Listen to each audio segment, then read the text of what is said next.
अंधेरी रात में चारों तरफ सन्नाटा छाया हुआ था। सुनाई दे रही थी तो सिर्फ कुत्तों और झिंगुरों की आवाज। इसी रात में गंगाराम की आंख खुली। रात में प्यास लगना बड़ी दुविधा है। अब इंसान अपना गरम बिस्तर छोड़कर उठे और गंगाराम अभी अपनी बात पूरी भी नहीं कर पाया था कि उसने देखा कि सामने उसका बेटा खड़ा हुआ है। अरे मोहन, तू इतनी रात में मेरे कमरे में क्यों खड़ा है? आपको आखिरी बार पानी पिलाने आया हूँ। आखिरी बार? तू पागल हो गया है? लेकिन अब मोहन कुछ नहीं बोला। उसने सीधा एक डंडे से गंगाराम के सिर पर वार कर दिया। गंगाराम चिल्लाकर बाहर की तरफ भागा। बचाओ बचाओ, मेरा बेटा मुझे मार डालेगा। गंगाराम अपने घर से बाहर आ चुका था। उसके चिल्लाने से कुछ लोग उठ गए थे, लेकिन तभी पीछे से मोहन भी आ गया और उसने डंडे के लगातार वार से गंगाराम को मार डाला और वापस घर में भाग गया।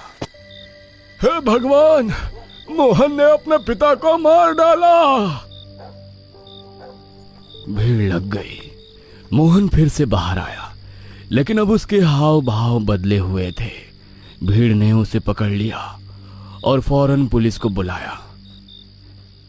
मैंने अपने पिता को नहीं मारा, वो कोई और था, वो कोई और था।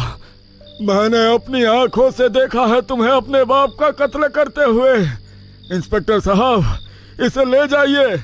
मोहन को पुलिस पकड़कर ले गई, लेकिन उसकी चीखें अब भी लोगों के कानों में गूंज रही थी। मैंने अपने पिता को नहीं मारा, वो कोई और था।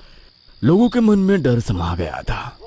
ये कैसा समय आ गया था जब बेटा बाप का गला काट रहा था और फिर कह रहा था कि उसने कुछ किया ही नहीं। इसी बीच गांव में एक नया लड़का आया, राजीव। वो अपने पुश्तैनी घर और जमीन के सिलसिले में गांव लौटा था। ये गांव तो मेरी बचपन की यादों से बिल्कुल अलग हो गया है। इतनी अजीब बेचैनी क्यों है यहाँ? अरे राजीव, तू यहाँ कैसे? पंकज, अरे गांव में क्या कर रहा है भाई? आते ही देखा कि पुलिस मोहन को पकड़ कर ले जा रही थी।